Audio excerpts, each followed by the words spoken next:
তোমালোকৰ দুখ দেখি মোৰ অন্তৰ একেবাৰে ব্যাকুল হৈ পৰিছে। আজি ভাগ্যৰ বিড়ম্বনা কৰি ৰাজ্যহাৰা পথহাৰা হৈ এই বনৰ মাজত দিন কটাব লাগিছো তোমালোকৰ। হে ভগৱান,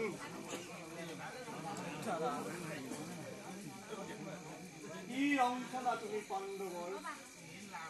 অন্যায় পাশা খেলত পৰাজয় বৰণ কৰি দুৰ্যোধনৰ লগত সকলো গুণ আমাৰ ৰাজ্যত ধন সত্য ৰক্ষা কৰি এই দুঘূৰ বনৰ মাজত ৰাক্ষসৰ লগত আৰু কিমান যুদ্ধ কৰিব কিমান দূৰে। তোমাৰ মুখত কেৱল কৃষ্ণ আৰু ধৰ্ম নাম ধৰ্মক দোহাই দি কি লাভ আপোনাৰ? মোক কৃষ্ণ তোমাৰ কিয় পাণ্ডৱক নকৰিলে সহায়? অন্যায়ভাৱে পাখা খেলি দুৰ্যোধনে ৰাজ্য ধন সকলো কাঢ়ি নিলে, বনবাস দিলে পাণ্ডৱক। তেতিয়া তোমাৰ কৃষ্ণ অকল কৃষ্ণ নাম তোমাৰ মুখত ধৰ্মৰ ৰখা পালে নলবা তুমি ধৰ্মৰ নাম দাদা পাপী কৌৰৱক সবংশে শেষ কৰো এই পচন্দ গদাৰ ঘাটত। শান্ত হওক দাদা, শান্ত হওক, উত্তেজিত নহবা তুমি।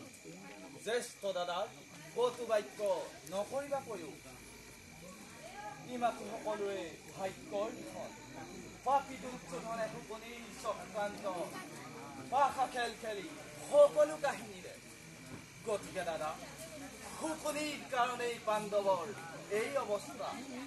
জ্যেষ্ঠ দাদাক দুখ দি একো লাভ নাই, সকলো ভগৱানৰ এই লীলা। নহয় ভগৱানৰ নামত সত্য ৰক্ষা কৰি দাদা ধৰ্মৰাজ বনলৈ গুচি আহিল আমাক লগত লৈ। কাম্য বনৰ পৰা আৰম্ভ কৰি এই দুৰ্ঘূৰ অৰণ্যৰ মাজত কত অঘূৰ ৰাক্ষসৰ লগত যুদ্ধ কৰিবলগীয়া হৈছে। বাঘ আৰু কালাকুঞ্জ আদি ৰাক্ষসৰ লগত যুদ্ধ কৰি দিন পাৰ কৰিবলগীয়া হৈছে। কত যুদ্ধ কৰিব লাগিব তাৰ সমস্ত কৌৰৱক শেষ কৰোগৈ হস্তিনাৰ পৰা। দাদা বিকুদৰ হয়, ধৈৰ্য ধৰক আপুনি। এই সকলো অনৰ্থকৰ মূল অকুলি তাক মোৰ এই মহা অস্ত্ৰে শিৰচ্ছেদ কৰিম যিদিনা, সেইদিনা বুজি পাব মাত্ৰ দুৰ্যোধনে মাত্ৰ সত্য ৰক্ষা বনবাসৰ দিনকেইটা পালন কৰোঁ। ধৰ্মদাদাক সান্তনা দিব। বনবাসৰ অন্তত সমস্ত গৌৰৱ ধ্বংস কৰিব পাৰি। মাত্ৰ আমি সত্যৰ পৰা বিৰচিত নহৈ বনবাস পালন কৰোঁ।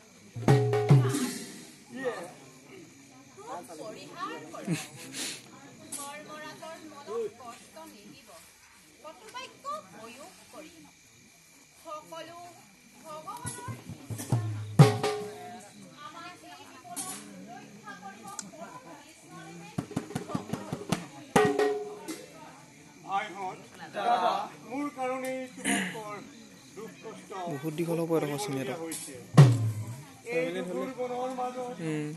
চিনেমা সন্মুখীন হ'ব লগা আৰু কিমান সহ্য কৰিম মই এনে নিৰ্যাতন। দাদা খুব পৰিহাৰ কৰক। দাদা বিকুদৰ ধৰ্মৰাজক অকণমান সান্তনা দিয়া, নহলে দাদা সুখত অস্থিৰ হৈ পৰিব।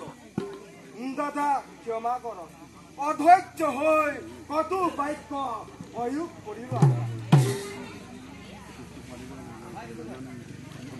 ভাই বিকুৰৰ দাদা নকৰা আছে তোমালোকে বিধি লিখন পাণ্ডৱৰ ভাগ্যত। গতিকে সকলো বিপদৰ পৰা ৰক্ষা কৰিব একমাত্ৰ সখা কৃষ্ণহে। সেয়েহে আমি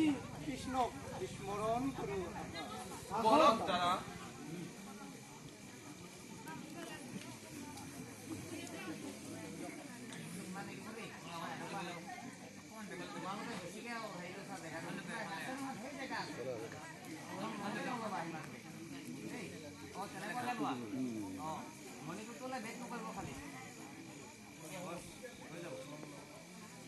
বেছি দীঘল নকওঁ অকণমানকৈ সামৰি থৈ দিম প্ৰৱেশটোহে লাগে মেইন